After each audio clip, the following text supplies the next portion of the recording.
राज्याच्या बहुतांश भागात मुसळधार पावसाची शक्यता हवामान विभागाकडून वर्तवण्यात आली आहे। आज कोकण, मध्य महाराष्ट्र, मराठवाडा आणि विदर्भात पावसाची शक्यता आहे।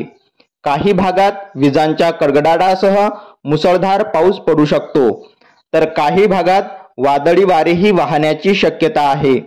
यावेळी वाऱ्याचा वेग ताशी 50 किमी राहण्याची शक्यता हवामान विभागाने वर्तवली आहे।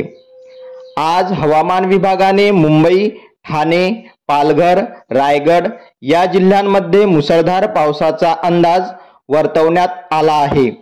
आज पावसासह वादळी वारेही वाहण्याची शक्यता आहे। त्यामुळे या हवामान विभागाने या जिल्ह्यांना ऑरेंज अलर्ट जारी केला आहे। खास करून मुंबईत पावसाचा जोर आणखी वाढणार असल्याची माहिती कुलाबा वेधशाळेने दिली आहे।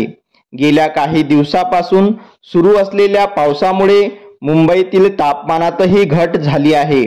आज शहरात कमाल तापमान 30 अंश सेल्सिअस तर किमान तापमान 26 अंश सेल्सिअस इतके राहण्याची शक्यता आहे। हवामान विभागाने आज पुणे, कोल्हापूर, सातारा या जिल्ह्यांमध्ये मुसळधार पावसाची शक्यता वर्तवली आहे।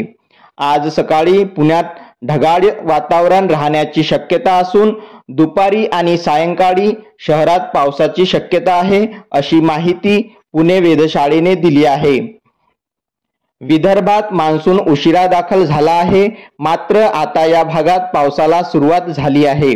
नागपूरसह आज विदर्भातील जवळपास सर्वच जिल्ह्यांमध्ये मध्यम स्वरूपाच्या पावसाची शक्यता आहे। तसेच आज मराठवाड्यातही पावसाची शक्यता आहे। आज नागपूरमध्ये कमाल तापमान 35 अंश सेल्सिअस तर किमान तापमान 29 अंश सेल्सिअस राहण्याची शक्यता आहे। तर संभाजीनगरमध्ये कमाल तापमान 31 अंश सेल्सिअस तर किमान तापमान 25 अंश सेल्सिअस राहण्याची शक्यता आहे। राज्याच्या विविध भागात मुसळधार पाऊस सुरू आहे। गेल्या काही दिवसापासून कोकण व पश्चिम महाराष्ट्राला पावसाने झोडपून काढले आहे। आजही राज्याच्या विविध भागात पावसाची शक्यता आहे। त्यामुळे घराबाहेर पडण्यापूर्वी काळजी घेण्याचे आवाहन प्रशासनाकडून करण्यात आले आहे। अशाच नवनवीन माहितीसाठी आपल्या चॅनलला नक्की सबस्क्राइब करा, बेल आयकॉन क्लिक करा। धन्यवाद।